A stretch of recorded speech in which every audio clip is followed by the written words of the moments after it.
Thank you Palak, recording start कर दिया।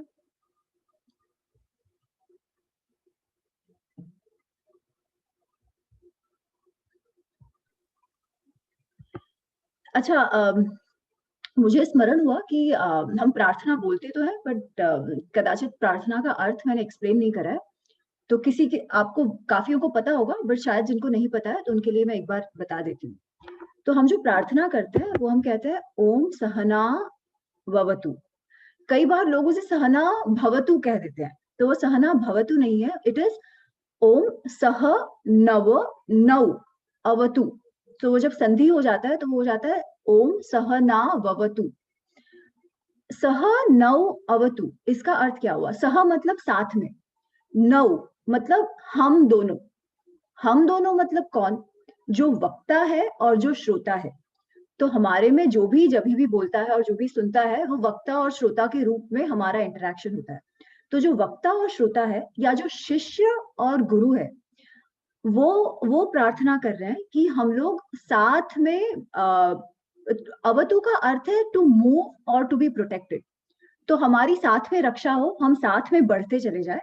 तो दैट इज ओम सहना अवतु, ओम सहनौ अवतु या ओम सहना भवतु संधि के साथ। फिर कहते हैं सहनौ भुनक्तु। भुनक्तु भुज, खाना, भूख। तो खाने से भुज होता है, तो खाने से नरिशमेंट भी मिलती है। इंजॉइंग ऑल्सो का भी रूट वर्ड की भोग जो हम कहते हैं, उसका रूट वर्ड भी वही है। तो हम साथ में चेरिश, साथ में नरिश हो, साथ में नरिश हो, साथ में खाए, साथ में जो भी हमारी पढ़ाई है वो साथ साथ में हम मजे से करते जाए। इस तरीके से उसका अर्थ होता है कि हम एक तो साथ में बढ़ते जाए, फर्स्ट वन, साथ में हमारी रक्षा हो, साथ में हम खाएं, साथ में हम भोग ले पढ़ाई में, और साथ में पढ़ाई से नरिशमेंट लेते जाए। फिर कहते हैं सह वीर्यम करवावहे। वीर्यम मतलब स्ट्रेंथ, रिगर। हम जो भी कार्य कर रहे हैं वो रिगर के साथ हो, वो विगर के साथ हो, वो वीर्य के साथ हो। फिर इवन वो पढ़ाई हो, रामायण का अध्ययन हो, जो भी हो, वो हम साथ में वो वीर्य, रिगर रिगर युक्त काम करें। तो सह वीर्यम करवावहे, हम सब साथ में करें। तेजस्वी नव अधीतम अस्तु। तेज, हम सब में तेज अधीत हो, हम ग्रहण करें। हमारी जो पढ़ाई है उससे हम तेजस्वी बने, उससे हम तेज ग्रहण करें। तेजस्वी नव अधीतमस्तु। फिर माँ विद विषावहे। माँ मतलब नहीं, ना हो, नॉट। तो विद विषावहे, कभी भी हमारे बीच ऐसी कोई एक्रिमनी ना हो, कोई कटुता ना आए, कोई झगड़ा ना हो। ओम शांति शांति। तो ये वो प्रार्थना है कि जो वक्ता श्रोता है, जो शिष्य गुरु है, ये साथ में पढ़े, साथ में नरिश हो, साथ में बढ़ते जाए, साथ में वीर्यवान कर्तव्य काम कार्य करते जाए, और उनके बीच कभी भी लड़ाई झगड़ा ना हो, कटुता ना हो, हमेशा सौम्य रिलेशन बने रहे। तो ये वो ये इस श्लोक का अर्थ होता है। और दूसरा वाला जो शायद मैंने कहा था वो वाल्मीकि जी का वंदन है, क्योंकि वाल्मीकि जी से हमें रामायण मिला है। तो कूजंतम राम रामेति। तो कूजंतम राम राम राम राम। कूज, कोयल को कूजना कहते हैं ना, कि कोयल जो कुहू कुहू करती है। तो राम राम, राम नाम के मधुराक्षर, मधुरम मधुराक्षरम, राम नाम के मधुर मधुर नाम का कूजन किसने किया है? वाल्मीकि ने। तो आरूह्य कविता शाखा, आरूह्य मतलब चढ़ना, कविता के शाखा पर, कविता के झाड़ पर चढ़कर उन्होंने राम नाम का स्मरण किया है, जप किया है। वैसे वाल्मीकि को मेरा वंदन है। तो वंदे वाल्मीकि कोकिल, वो जो कूजंतम, वो कुहू कुहू करने वाली जो वाल्मीकि नामक कोकिल है, उसको मैं वंदन करता हूँ। ऐसा वो ऐसे जो दूसरी प्रार्थना है उसका अर्थ है। तो हम वाल्मीकि जी को वंदन करके हम शुरुआत करते हैं। ओके, तो बालकांड इस सॉरी जी इंटरप्ट जी, कर रही हूँ, इसमें बस एक चीज और ऐड करना हाँ चाहती जी। हूँ। जो शांति पाठ था सहना भवतु वाला, ये उपनिषद से आता है, और इसमें जो 3 बार हम शांति बोलते हैं उसका भी सिग्निफिकेंस होता है। जो अ, क्योंकि उपनिषद आध्यात्मिक उन्नति के लिए पढ़ाई उसकी होती थी, पठन पाठन जो भी था वो होता था। तो ये कहते हैं कि 3 प्रकार की बाधाएं हमारी उन्नति में बाधक बनती हैं। तो उन बाधाओं को कहा गया है आधी भौतिक भौतिक बाधाएं, आधी दैविक बाधाएं और आध्यात्मिक बाधाएं। तो आदि भौतिक जैसे नाम से ही है, भौतिक बाधाएं हैं, ये मटेरियल वर्ल्ड की बाधाएं हैं जो हमारे जीवन में हम पिलर टू पोस्ट अपने दिनचर्या में लगे रहते हैं, रोटी जुगाड़ने में लगे रहते हैं, और इसलिए हम कहते हैं कि हमारे पास समय नहीं है कि हम इसके लिए बैठ सके। तो ये इस तरह की बाधाओं की शांति के लिए पहली शांति है। दूसरी शांति आधि दैविक बाधा के लिए कहा जाता है। हर वो बाधा जो हम मनुष्य के बुद्धि से परे है, जिसका हमारे पास कोई सॉल्यूशन नहीं है। जैसे भूकंप है और बाढ़ है, जिसका हमें पता नहीं होता। जैसे अभी कोरोना ही है। अब जब जब वो हमारे बुद्धि के भीतर आ जाएगी तो वो आधि भौतिक में चली जाएगी, किंतु अभी वो हमारे लिए आधि दैविक है। तो उन बाधाओं के लिए दूसरी शांति है। और तीसरी जो शांति कहते हैं वो आध्यात्मिक बाधाएं होती हैं, जो हमारे भीतर से उठती हैं, क्योंकि हमारे पास टेंडेंसीज होती हैं, वृत्तियां होती हैं।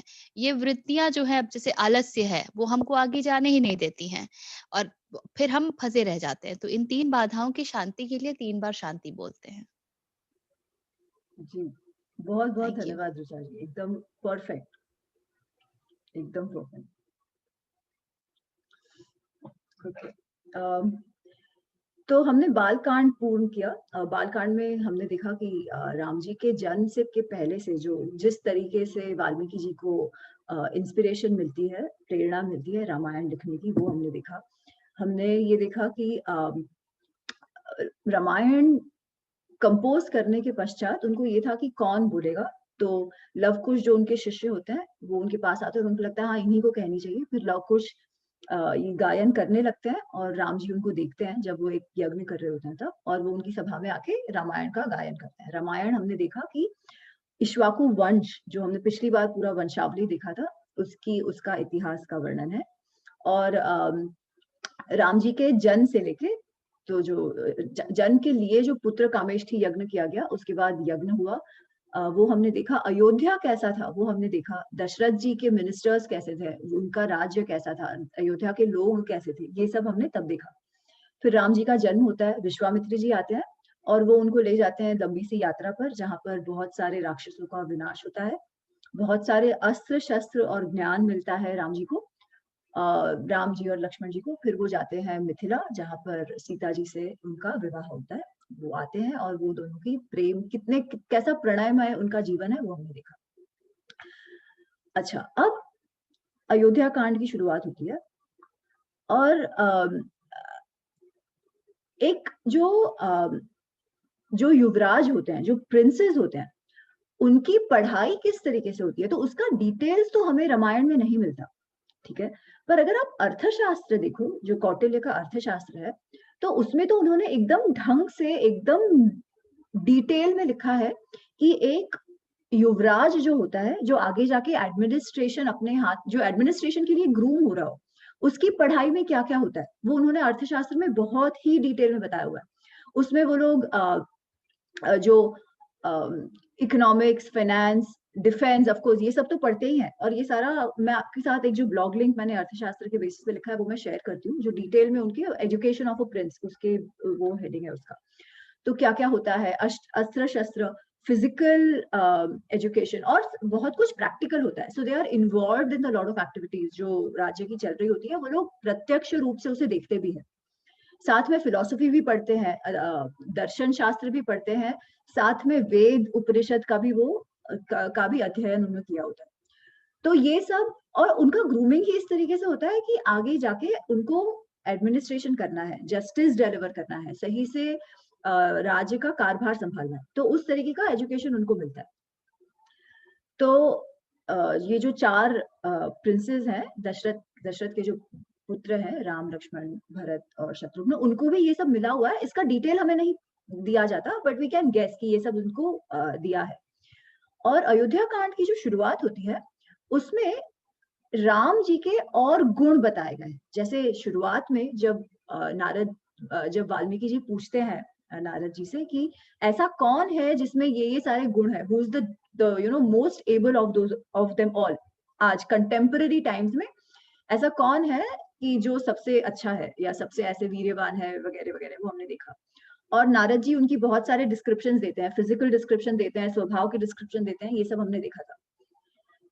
अयोध्या कांड में वापस उनके डिस्क्रिप्शंस आते हैं। तो कुछ-कुछ तो उनके स्वभावगत क्वालिटीज़ बताई गई हैं, बट कुछ-कुछ उनकी स्किल्स और लर्निंग्स की प्रतिभाएँ जो उनकी है, जो समझ उनकी है, उस बारे में बताया गया है। और उसमें से जो मुझे इंटरेस्टिंग लगे और काफ़ी कुछ रिपीटेड थे, बट जो रिपीटेड नहीं थे, I put them together because वो कुछ-कुछ बहुत ही इंटरेस्टिंग है। They all require some thought. तो I will share my screen.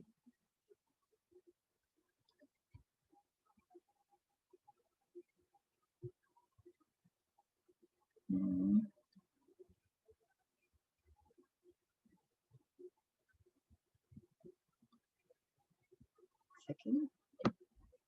दिख रहा है ना आप सबको? जी। ओके। तो जो कुछ-कुछ दिए हैं, उसमें से I just read. So one of them is उत्तरो उत्तर युक्ति नाम वक्ता वाचस्पति यथा। तो वो कहते हैं कि वाल्मीकि जी कह रहे हैं कि वो बहुत ही इलोक्वेंट स्पीकर थे। और इलोक्वेंट स्पीकर मतलब बोलने के लिए कई बार ऐसे होता है कि लोग बड़ी-बड़ी बातें कर जाते हैं। पर अगर आप फिर उसको शांति से सुने तो उसमें उसमें तत्व कुछ नहीं होता। बड़े-बड़े शब्द होते हैं, बड़े-बड़ा भाषा बहुत अच्छी होती है, बहुत इलोक्वेंट होता है, पर डेप्थ कुछ नहीं होता। ना ही कोई स्ट्रैटेजी होती है, कहने के लिए कह दिया होता है, once you start thinking about it deeply. तो राम जी का ऐसे नहीं था, वो बहुत ही अ, उत्तम वक्ता तो थे ही, वाचस्पति। वाचस्पति मतलब वाक के देवता। वाक के देवता जैसी उनकी वाणी थी, पर ऐवही वाणी नहीं थी, बोलने के लिए केवल वाणी नहीं थी। उत्तरो उत्तर युक्ति राम, वो जो बोलते थे उसमें युक्ति होती थी, स्ट्रैटेजी होती थी। सोच समझ कर बोलते थे और डीप बोलते थे। जो बोलते थे उससे किसी ना किसी का कुछ ना कुछ सॉल्यूशन निकलेगा। इस तरीके की उनकी वाणी थी। फिर द इम्पोर्टेंट वन, देश काल वित्त। ये समझ होना बहुत आवश्यक है कि देश मतलब जगह और समय। देश और समय, कोई भी हमारी एक्शन हो, कोई भी हमारा डिसीजन हो, कोई भी चीज़ हमें करनी हो, वो हमेशा जहाँ पर हम हैं और जो समय चल रहा है, उस हिसाब से होती है। मैं अभी यूएस में हूँ और यूएस में बहुत ठंड है, तो यहाँ पर ऐसा है कि आप बाहर निकलो तो आपको जैकेट पहन के ही जाना पड़ेगा। सिंपल सी चीज़, अगर मैं अभी मुंबई जाती हूँ, तो मुझे वो जैकेट का कोई काम नहीं है। पर मैं कहूँ नहीं-नहीं, वहाँ पे मैं जैकेट पहनती थी, यहाँ पे भी मुझे जैकेट पहन के ही जाना है, तो ये तो बेवकूफ़ी होगी। Now this is a very simple example, इतनी कॉमन सेंस तो हम सबको होती है। पर ऐसी बहुत सारी चीज़ें होती हैं जिसमें अ, हम लोग बहुत रिजिड हो जाते हैं चीज़ों को लेकर कि नहीं, ऐसा करना है तो ऐसा ही करना है। इतने वर्षों से कुछ चला आ रहा है तो वो चला ही आ रहा है। फिर अगर आज के दिन में उसका कॉन्टेक्स्ट हो ना हो कोई फ़र्क नहीं पड़ता, करना है इसलिए करना है। तो उनका ऐसा नहीं था, ही अंडरस्टूड कि समय क्या चल रहा है, जगह क्या है। उनके सारे कार्य उस हिसाब से होते थे, तो वो समझ उनमें थी। और हम जो धर्म की बात करते हैं, तो धर्म को भी कहते हैं, जैसे मनुस्मृति में भी कहा गया है कि आप जो मतलब धर्म तो एक चीज़ है, पर जो भी लॉज़ आपके बनते हैं, जो समाज को चलाने के लिए रूल्स रेगुलेशंस बनते हैं, उन सबको देश काल वित्त होना आवश्यक है। क्योंकि सोसाइटीज़ इवॉल्व, समाज बदलते रहता है। उस हिसाब से आपका रहना करना, आपकी नीतियाँ, ये सारी बदलनी चाहिए। और ये समझ एक एडमिनिस्ट्रेटर को होना बहुत ही आवश्यक है, जो राम जी में थी। तो वो कहते हैं कि ही वाज़ अ देश कालविद। फिर क्या, पुरुष सारज्ञ। पुरुष सार, कोई भी व्यक्ति कैसा है, उसमें कितनी समझ है, कितनी नहीं है, उसमें कितना पोटेंशियल है, ये वो ढंग से समझ जाती थी। अब एक राजा जो है वो एडमिनिस्ट्रेशन तो करता है, बट सारा काम तो वो नहीं कर सकता। अ, राजा को ऐसे लोग नियुक्त करने होते हैं जिससे काम निकले, हर एक प्रकार का काम। तो उनमें ये समझ थी कि वो समझ पाए लोग किस-किस प्रकार के होते हैं और किस तरीके से किनसे क्या काम निकलवा जाए। तो इसलिए कहा गया है कि ही वाज़ अ पुरुष सारज्ञ। देन पुरुष आंतर कोविदः। कोविदः पुरुषांतर, पुरुषों के बीच जो डिस्टेंस है, बेसिकली उनके बीच कोई झगड़ा-वगड़ा हो जाए, तो उसको निपटाने में भी वो माहिर थे। तो he was a very good negotiator. फिर संवृताकारः गुप्त मंत्रः। संवृत आकार मतलब और गुप्त मंत्र, दोनों का ये होता है कि उनके मन में जो चल रहा था, उनके भाव जो होते थे, वो फटाक से चेहरे पे आ गए, ऐसा नहीं था। Again a quality must, that is must for one who is in the administration. जो मिनिस्टर है, प्राइम मिनिस्टर है, जो भी आप ले लो, प्रधानमंत्री या कोई भी, उनको वो अपने एक तो इम्पल्सिवली बिहेव नहीं कर सकते, ना ही ऐसे बिहेव कर सकते हैं कि भाई यू नो जो मन में आया बोल दिया, या जो भी डिसीजंस हो रहे हैं, चल रहे हैं, वो किसी से शेयर करें। तो having that quality to keep your emotions, your thoughts to yourself, your decisions to yourself, ये भी एक बहुत बड़ी क्वालिटी है जो भी राम जी में थी। फिर the other interesting one is वै वैहारिकाणाम शिल्पानाम विज्ञाता। वैहारिकाणाम, वैहार आता है विहार से। विहार इज एंटरटेनमेंट, कि हम काम करते हैं, श्रम करते हैं, परिश्रम करते हैं, पर साथ-साथ जीवन में विहार की भी आवश्यकता है। जैसे वो श्लोक है गीता का, युक्त आहार विहारस्य, कि हर चीज़ में बैलेंस होना चाहिए, खाने में भी बैलेंस होना चाहिए, एंटरटेनमेंट में, आराम में भी बैलेंस होना चाहिए। तो राम जी को ये भी समझ थी कि एंटरटेनमेंट की आवश्यकता है, क्या मोड्स ऑफ एंटरटेनमेंट होना चाहिए। उनको आर्ट्स की बहुत जानकारी थी, और एक शब्द उनके लिए यूज़ किया गया कि वो गांधर्व श्रेष्ठ। गांधर्व विद्या मतलब म्यूज़िक, आर्ट, डांस, संगीत, संगीत, नृत्य से रिलेटेड जो कलाएँ हैं, उनको गंधर्व विद्या कहते हैं। तो राम जी गांधर्व विद्या में भी श्रेष्ठ थे। उनको संगीत और नृत्य की भी उतनी ही जानकारी थी। यू नो आजकल हम कहते हैं कि होलिस्टिक डेवलपमेंट ऑफ किड्स, तो this is the holistic development. उनको एडमिनिस्ट्रेशन, इकोनॉमिक्स वो सब तो पता ही है, बट साथ-साथ में एंटरटेनमेंट, ऐसा नहीं कि यू नो कोई रस युक्त विना की लाइफ थी, ऐसा नहीं था। वो उनको आर्ट्स का भी ज्ञान था, एंटरटेनमेंट का भी ज्ञान था, और जिसको एडमिनिस्ट्रेशन करना है उसको इसकी भी समझ होनी चाहिए, बिकॉज़ आपके लोगों को तो वो भी चाहिए ना। So that is an interesting one. फिर दूसरा आता है अमोघ क्रोध हर्ष। आई थिंक इसकी हमने पिछले सेशन में थोड़ी सी बात की थी। अमोघ, अमोघवान का मतलब जो कभी वेस्ट नहीं जाता। उनका वो जब क्रोध भी दिखाते थे या जब हर्ष भी दिखाते थे, तो it had a certain meaning. क्रोधी होने के लिए, किसी ने कुछ कह दिया, टेम्परामेंटली वो क्रोधी भी नहीं होते थे। जब वो क्रोध दिखाते थे उसका भी पर्पस होता था, वो भी देश काल, उनको देश काल की समझ थी ना। तो जब जरूरत थी तब वो क्रोध भी दिखाते थे, जब जरूरत थी तब वो कमेंट भी करते थे, जब वो हर्ष भी दिखाते थे। पर it wasn't impulsive. Even all of that served a purpose. It was very, very impactful. ऐसा है ना कि लोग नहीं तो गुस्सा हो जाते हैं, तो गुस्सा हो जाते हैं, आफ्टर सर्टेन पॉइंट कोई आपको सीरियसली नहीं लेता। तो इनका ऐसा नहीं था। इनके क्रोध और हर्ष, वो इतने संयमित थे, इतने समझ वाले थे, इतने टाइमली थे, कि उनका इम्पैक्ट कभी अ, ये वेस्ट नहीं जाता था। अमोघ होता था उनका जो क्रोध और हर्ष भी। फिर त्याग संयम कालविद, अगेन उनको पता होता था कि कभी जाने देना चाहिए, कभी संयम दिखाना चाहिए, कब नहीं दिखाना चाहिए, कब सरेंडर नहीं करना चाहिए, कब लेट गो नहीं करना चाहिए, और अपनी जो बात है वो पकड़ रखनी चाहिए, इसका भी उनको पता था। अदर इंटरेस्टिंग वन, स्वदोष परदोष वित। वो लोगों में, जैसे वो लोगों का पोटेंशियल भाप पाते थे, उनके अंदर क्या सार है वो भाप पाते थे, उसी तरीके से उनके अंदर क्या दोष है ये भी वो समझ जाते थे। और सिर्फ केवल लोगों का नहीं, उनके स्वतः के अंदर भी को कौन सी कमियां हो सकती थी, कहाँ पर उनमें कोई पोटेंशियल ना हो, जो वो किसी और से उनको लेना चाहिए, उनके क्या क्या वॉच आउट्स थे, वो भी उनको पता होता था। You know we call our blind spots. हमें कई बार हमारे इतने ब्लाइंड स्पॉट्स होते हैं कि हमको लोगों के दोष तो दिखाई देते हैं, पर हमारे स्वतः के दिखाई नहीं देते। तो वो जो ब्लाइंड स्पॉट्स है वो इनके नहीं थे। He was very, very aware even of his own self and ready to accept that as well.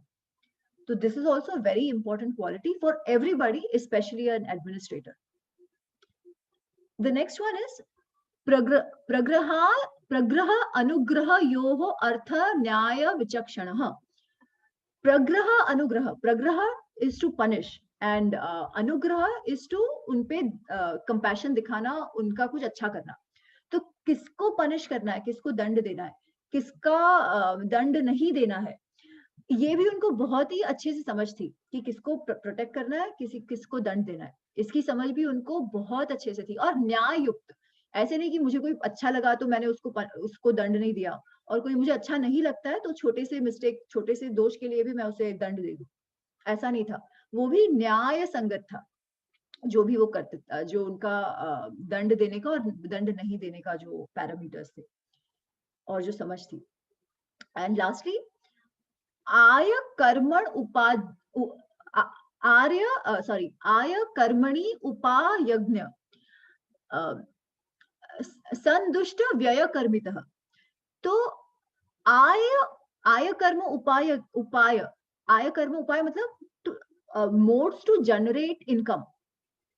ठीक है। अच्छा, अर्थ के बिना तो कुछ नहीं हो सकता। धर्मस्य मूलम अर्थ, ऐसे कहते हैं चाणक्य। तो अर्थ की समझ, फिनेंस की समझ, इकोनॉमी की समझ, ये तो सबको होनी ही चाहिए।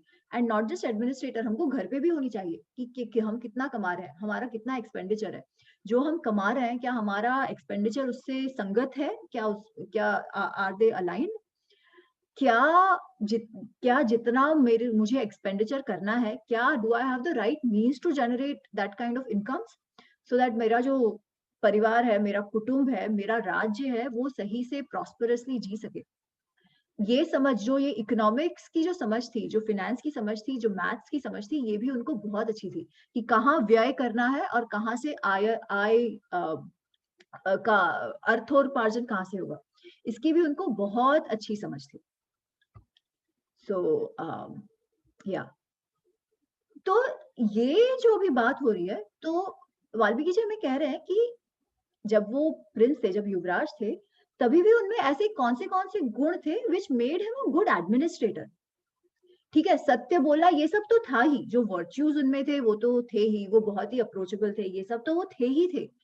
पर उसके साथ साथ उनको लोगों की भी समझ थी, राज्य की क्या आवश्यकता है उसकी भी समझ थी, और वो राज्य चलाने के लिए क्या चाहिए, ये भी सारी उनमें क्वालिटीज थी। अच्छा, तो अब तो मतलब उनका विवाह भी हो गया था, वो ऑलरेडी अलग-अलग कामों में सहायता तो करते ही थे, जिससे ही पता चलता है ना कि इनमें ये सारे गुण थे, ऐसे ही तो नहीं पता चलता। जब कोई डिस्प्ले करता है तभी हमें पता चलता है। तो उन्होंने अपने जीवन में, जब when he was a prince, उन्होंने ये सब दिखाया था एंड पीपल हैड नोटिस्ड कि ये सब गुण उनमें है। फिर एक दिन दशरथ जी तो वैसे ही बहुत बूढ़े थे, उनको तो ये बच्चे जो हुए हैं वो भी बहुत बड़ी उम्र में हुए हैं। वो कहते हैं ना, वो तभी ऑलमोस्ट वृद्ध हो चुके थे। तो अब 20-22 साल के जितने भी वर्ष के बच्चे हुए हैं, तो अब उनको ये था कि अरे अब मेरा काम हो गया, इट्स ओनली फेयर कि अब मैं अपना सक्सेसर नियुक्त करूं। देखिए, succession planning is extremely important. जैसे हम आज कॉर्पोरेट में सक्सेशन प्लानिंग की बात करते हैं, सक्सेशन प्लानिंग होना चाहिए। नहीं तो क्या होता है, देखिए काफी सारे, अगर आप इंडियन इंडस्ट्रियलिस्ट, ये मफतलाल वगैरह जो थे, एक जमाने में दे वर टॉप नॉच इंडस्ट्रियलिस्ट। फिर जब जो फाउंडर ओनर जो थे, जो पैट्रियार्क घर के हैं, वो गुजर जाते हैं, फिर एवरीथिंग फॉल्स अपार्ट, है ना? जबकि अगर वो पैट्रियार्क ढंग से बंटवारा करके जाए, ढंग से नियुक्ति करके जाए, अगर सक्सेशन प्लानिंग ढंग से करके जाए, तो लॉन्जेटिविटी बिजनेस की बढ़ने की ज्यादा स्कोप है कि ऐसा होगा। हर बार होता है नहीं होता है, वो तो फिर थोड़ा और भी कारण उसमें है। But in general succession planning is important. और जब राजा महाराजा होते थे तभी तो और भी ज्यादा, बिकॉज नियुक्ति से होता था, है ना? अच्छा, अब नियुक्ति से तो होता था, पर क्या सब अपने झक्की के हिसाब से, सब अपने मन के हिसाब से होता था, विम के हिसाब से, या was that participation of the people? So it's very interesting. अब तक हमको यही है कि चलो राजा ने कह दिया कि इसको नियुक्त करना है, तो नियुक्ति हो गई। पर था कैसे, तो वो हम देखेंगे अभी। सुभाष कुछ कह रहे थे तो? पूछ रहा था ये कि आवाज नहीं आ रही सुभाष ढंग से। क्वालिटी राम जी नेगोशिएटर थे, अच्छे एडमिनिस्ट्रेटर थे। अभी आ रही क्या? अभी हाँ, नहीं आ अब रही आ क्या? रही। हाँ, तो ये जो राम जी के क्वालिटीज जो हम मतलब सुन रहे थे, नेगोशिएटर थे अच्छे, एडमिनिस्ट्रेटर थे अच्छे, ये सब क्वालिटीज उन्होंने गुरुकुल में डेवलप की कि was he born with these qualities? It's always a mix of the two. एक संस्कृत श्लोक है, मैं आपको बाद में वो व्हाट्सएप पे डालती हूँ। सो इट सेज कि अम, अ, हम जो ग्रहण करते हैं ना, वो 4 भागों में होता है। तो जो 1/4 पार्ट है, वो तो हमको हमारे नर्चरिंग से मिलता है, माँ-बाप से मिलता है। 1/4 पार्ट जो है, वो हमारे गुरु से मिलता है। 1/4 है जो हमें हमारे फ्रेंड्स, जिनके साथ हम उठते-बैठते हैं, जिनके साथ हमारा इंटरैक्शन है, उससे मिलता है। और जो 1/4 है, वो तो हम उसके साथ जन्म ही उसके साथ लेते हैं। ठीक है? तो I share, it's a beautiful quote, I will share that quote. तो ये सभी चीज़ों का इसमें ये सारी चीज़ें मैटर करती है। आपका अपब्रिंगिंग कैसा रहा है, which includes your parents, your गुरु, ठीक है? आपसे आपकी स्थितियाँ, वो सब कुछ मैटर करता है। पर साथ में आपके अंदर इनहेरेंट तो कोई गुण होते ही होते हैं। तो अभी सभी बच्चों को एक जैसा एक्सपोज़र मिला होगा। उस एक्सपोज़र में से कुछ-कुछ कोई कुछ ग्रहण करता है, कोई कुछ ग्रहण करता है। तो राम जी का आई वुड से वो इनहेरेंटली भी उनमें वो ग्रास्पिंग पोटेंशियल अधिक था, वो गुण लेके पैदा हुए थे। जो हम सत्व, रजस, तमस की बात करते हैं ना, वी ऑल हैव दैट सत्व, रजस, तमस का बैंड। नाउ सत्व, रजस, तमस as I have always said, इसको हमें अच्छा या बुरा के तौर पे नहीं समझना चाहिए, but it's more about what kind of things would we be attracted to, what kind of skills we would develop. ठीक है? जैसे हमारे में भी some of them are naturally good artist and some of them बोल बहुत अच्छा सकते हैं, बट जब लिखने की बात आए, जब ड्रॉ करने की बात आए तो नहीं कर सकते। तो ये इनहेरेंट गुण भी होते हैं। So it's a mix of all of these. Okay. हाँ, तो अब दशरथ जी कहते हैं कि यार ये मेरा एल्डेस्ट सबसे बड़ा पुत्र है, ये तो एक बात है कि but just being the eldest उसको राज्य मिल जाए ऐसा नहीं है। इसमें गुण भी सारे हैं, जिससे अब ये मुझे लगता है राजा बनने के लायक है, तो मैं ऐसे राजा बनाता हूँ, ऐसे वो सोच रहे हैं। पर उनके कहने से नहीं होना चाहिए। जो राजा है अ, जो जब राजा बनते हैं ना, so it's like a social contract. राजा जो है उसके लिए अपनी प्रजा प्रजा प्रजा का एक दूसरा अर्थ बच्चे भी होता है कि जो कहते हैं कि जैसे जिसको बच्चा हुआ वो प्रजावान कहा जाता है, कि प्रजा का अर्थ बच्चा भी होता है। तो राजा के लिए उसका पूरा राज्य एक कुटुंब है, एक परिवार है, और जो उसकी प्रजा है, जो लोग हैं, जो सिटीजन्स हैं, वो उसके बच्चे के जैसे हैं। तो उनका उ उनकी इम्पोर्टेंस सबसे ज़्यादा होनी चाहिए उसकी लाइफ में। और on the other side there has to be acceptability. जो सिटीजन्स हैं, वो लोग भी तो तैयार होने चाहिए ना, उनमें भी वो एक्सेप्टेबिलिटी और वो रिस्पेक्ट होना चाहिए कि भई हाँ, इनको हम हमारे पालक के रूप में स्वीकार करते हैं, हमारे राजा के रूप में इसको स्वीकार करते हैं। क्योंकि अगर ये ट्रस्ट नहीं होगा ना, तो देखो जब भी न्याय देना होता है, तब एक के साथ अच्छा होता है, एक के साथ नहीं अच्छा होता है ना? एक के मन के हिसाब से होता है, दूसरे के मन के हिसाब से नहीं होता है।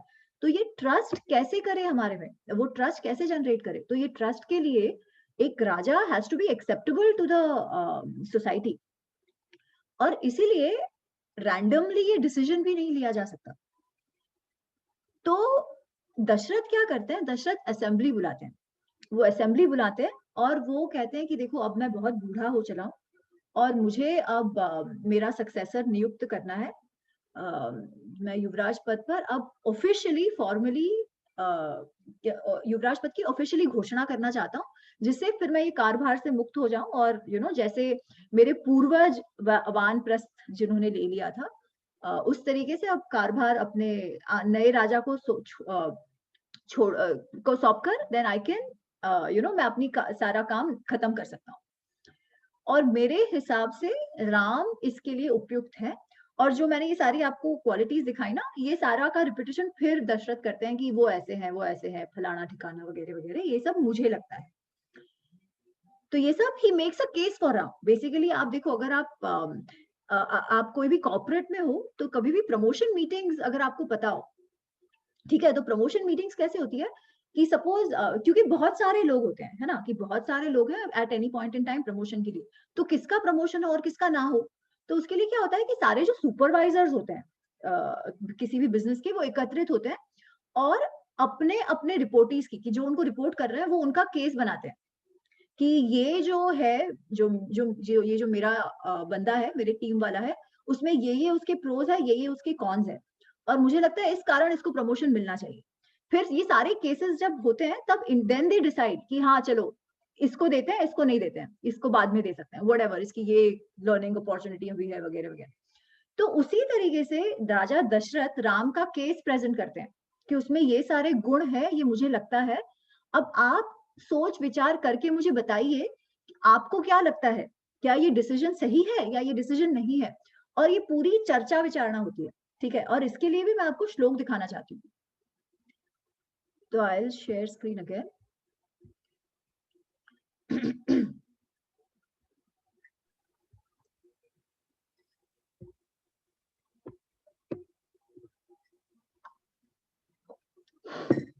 तो पहला ये है, नाना नगर वास्तव्यान पृथक जान पदान अपि समानिया मेदिन्याः प्रधान पतिन। तो कहते हैं कि उन्होंने किनको किनको बुलाया, ये जो असेंबली थी उसमें किनको किनको बुलाया ये डिसीजन लेने के लिए। नाना नगर वास्तव्यान, जो नगर में रहने वाले, जो सिटी में रहने वाले, अयोध्या सिटी में रहने वाले जो प्रधान लोग थे, जो सिटीजन्स थे, जो एस्टैब्लिश सिटीजन्स थे, उनको पृथक जान पदानपि, जो उनके आसपास के जो विलेजेस थे, जो अलग अलग जनपद उनके अंडर थे, वहां के भी लोगों को बुलाया। अब अयोध्या के बड़े बड़े माननीय लोग, वहां अलग अलग जनपदों के माननीय लोग, जो अलग अलग उनके ऑफिसर्स थे, प्रधान, जो उनके अलग अलग मंत्री ऑफिसर्स जो भी नियुक्त थे अलग अलग जनपदों में, उन सबको, और साथ ही वो जो सामंत राजा थे, जो उनको टैक्स देते थे, उन सबको भी उन्होंने आमंत्रित किया। ओके, अच्छा, अब एक चीज इसमें बहुत इंटरेस्टिंग है, वो कहते हैं कि इन सबको आमंत्रित किया, पर वाल्मीकि जी बहुत क्लियरली ये बात पॉइंट आउट करते हैं, नतु केकय राजानम जनकम वा नराधिपः त्वरया च आनयामास पश्चातो श्रोष्यतः प्रियम। वो कहते हैं सबको उन्होंने बुलाया, पर 2 राजाओं को उन्होंने नहीं बुलाया। वो 2 राजा थे, कैकय राज, जो कैकई का मायका जो था, और जनक राज, जो सीता का मायका था। उन्होंने ये 2 को नहीं बुलाया। अब इंटरेस्टिंगली वाल्मीकि जी ये ऐड करते हैं कि उनको इसीलिए नहीं बुलाया क्योंकि बहुत घाई हो गई थी, बहुत जल्दी हो गई थी, और उनको ऐसा था कि वो लोग तो बाद में सुन लेंगे, तो अगर उनको अभी ना भी बताए सो इट्स ओके, ऐसा वो दिखाते हैं। But you know it's very interesting, अगर आप आपके परिवार वगैरह में भी कई बार देखे तो ये होता है कि जो मायका होता है ना, दे कैन समटाइम्स, बिकॉज उनको कैसा है कि मेरी बेटी का सबसे अच्छा हो, ठीक है, उनको कुटुंब का इतना नहीं होता। कई बार, मैं सबकी बात नहीं कर रही हूँ, पर ये कई बार होता है कि कुटुंब, लार्जर कुटुंब का नहीं लेना देना होता है, पर मेरी बच्ची का सब ठीक हो, तो इससे उनमें जेलसी भी आ सकती है। वो कुछ ऐसा एडवाइस भी दे सकते हैं जो लार्जर कुटुंब के लिए अच्छा ना हो, ठीक है। तो ये भी हो सकता है कि ये सोच विचार करके दशरथ जी ने उनको ना बुलाया, और भले ही वाल्मीकि जी ने हमें ये कहा है कि उन्होंने इसलिए नहीं बुलाया क्योंकि बहुत जल्दी में थे, पर बाकी सबको तो बुलाया उन्होंने, जितने भी जल्दी में हो। स्पेसिफिकली ये 2 को क्यों बाहर रखा, और ये 2 को बाहर रखा और स्पेसिफिकली हमको ये पॉइंट आउट करके बता भी रहे हैं कि इन 2 को बाहर रखा, ठीक है। So it is for us also to infer कि क्या है क्या नहीं है। So but it is very interesting, it is a sort of diplomacy as well. So we also see कि दशरथ जो थे उनमें डिप्लोमेसी एस्पेक्ट भी था ही था, कि हाउ डू यू एक प्रश्न है यहाँ पर। हाँ जी, एक केकय राजा को तो नहीं बुलाया, लेकिन कौशल्या और सुमित्रा का नाम नहीं है इसमें। हाँ, तो ये नहीं पता, तो मे बी सुमित्रा तो मुझे एक्चुअली मालूम भी नहीं है कौन से राज्य से है। कौशल्या जो है वो south Kosala, as we know, वहां से है, तो उनको बुलाया। आई थिंक कई बार ना ये रिलेशंस पे भी डिपेंड करता है, आपको किस पे विश्वास है किस पे नहीं है ना। और अगर वो उनके सामंत राजाओं में से थे तो वो उनको बुलाएंगे भी, बिकॉज सामंत राजाओं का ये भी ये होता है कि भाई अगर अयोध्या प्रॉस्पर करेगा तो उसकी प्रॉस्पेरिटी का हम पर भी उतना ही पॉजिटिव इफेक्ट होगा, है ना। जबकि कैकेयी और मिथिला जो थे वो उनके सामंत राजा, तो they were not paying tax to Dasharath, तो ये बात भी थी, ठीक है। और of course it's very clear कि कुछ ना कुछ तो उनको लग रहा था, because we see that again आगे चल के भी। हम जो एक डायलॉग है दशरथ का वो बहुत इंटरेस्टिंग है, हम वो भी देखेंगे कि it might not have been necessarily कि एवे ही छूट गए उनको बुलाना, ये शायद नहीं भी हो सकता है। वो हमको आगे एक हम श्लोक देखेंगे, उससे आपको शायद आप भी ये इन्फर करोगे जो मुझे स्ट्राइक हुआ। हाँ सुभाष, कुछ कह रहे थे तो मुझे ऐसे लगा। अच्छा ओके, सॉरी। सो ओके, सो शेयर स्क्रीन अगेन। हाँ, तो बेसिकली वो सबको बुलाते हैं, जो प्रोमिनेंट सिटीजन सबको बुलाया जाता है, जनक और केकय को नहीं बुलाते। फिर वो प्रपोजल रखते हैं, वो कहते हैं सो अहम विश्रमम इच्छामि पुत्रम कृत्वा प्रजाहिते सन्निष्कृष्टानि कृष्टानि मान सर्वान अनुमन्य द्विजर्षभान। तो वो कहते हैं सोहम विश्रम इच्छामि, तो मैं अब आराम करना चाहता हूँ, विश्रम करना चाहता हूँ, और मेरा पुत्र है उसको राजा बना के प्रजा हित के लिए। और वो सारे उन्होंने गुण बता दिए, वो सारे तो आपने गुण देखे है ना, पर वो कहते हैं सन्निकृष्टान सन्निकृष्टानि मान सर्वान अनुमान्य। अनुमान्य मतलब हैविंग कन्विंस्ड एवरीबॉडी, सबको अगर मान्य हो। अनुमान्य हम कहते हैं ना कि अच्छा सबको मान्य है तो मैं ये करूंगा।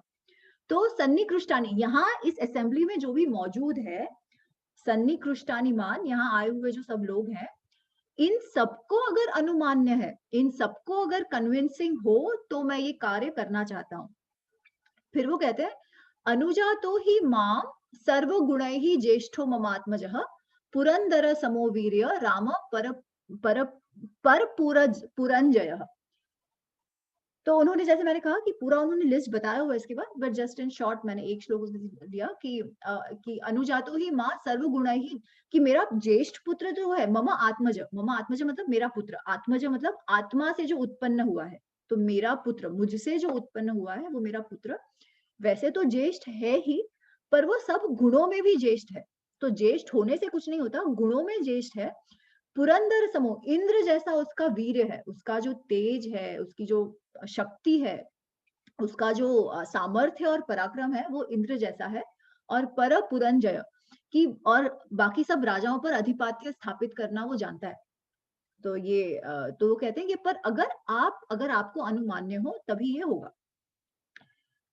तो फिर वो सारा बताते हैं। After this he starts giving out the list and then he से ये जो बॉटम लेफ्ट में जो है, यदिदं मे अनुरूपार्थम मया साधु सुमंत्रितम भवन्तो मे अनुमन्यतां कथम वा कर्वाणि अहम् यद्यपि एषा मम प्रीतिहितं मन्यद्विचिन्तया अन्या मध्यस्थ चिंता ही विदार्भ्य अधिकोदया। तो वह कहते हैं कि मुझे ये अच्छा लगेगा, ये मेरे हित में है और मेरे हिसाब से ये अनुरूप भी है। However, मैं आपका विचार जानना चाहता हूँ। मैं आप क्या सोच रहे हो, आपकी मान्यता इस बारे में क्या है कि मैंने जो आपको राम के गुण बताए, क्या आप उससे सहमत हो? और क्या आपको लगता है कि राम का राज्याभिषेक करना सही है?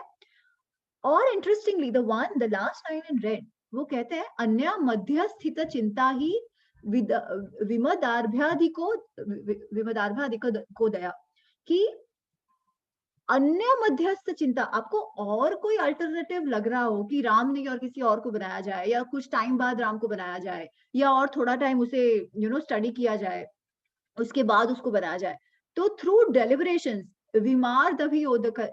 मेरे बोलने में हो रहा है, विमदार्भ्याधिकोदया, उससे आप सारा डेलिब्रेशंस करके, सोच समझ के, डिस्कस करके, let us come and decide कि ऐसा कोई अल्टरनेटिव भी मौजूद है क्या, only then we decide the final. ठीक है।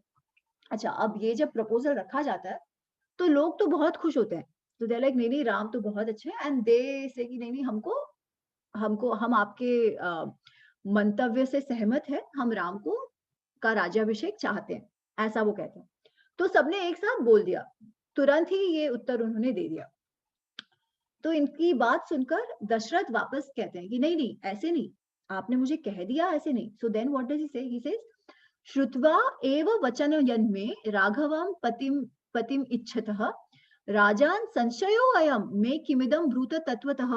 वो कहते हैं कि मेरा वचन सुन के, श्रुत्वा हैविंग हर्ड, मेरे सिर्फ शब्द सुन के आप सबने अपनी सहमति दिखा दी, आप सबने कह दिया कि राघवम पति, कि राम को हम हमारे राजा के रूप में चाहते हैं, ये आपने सबने तुरंत कह दिया।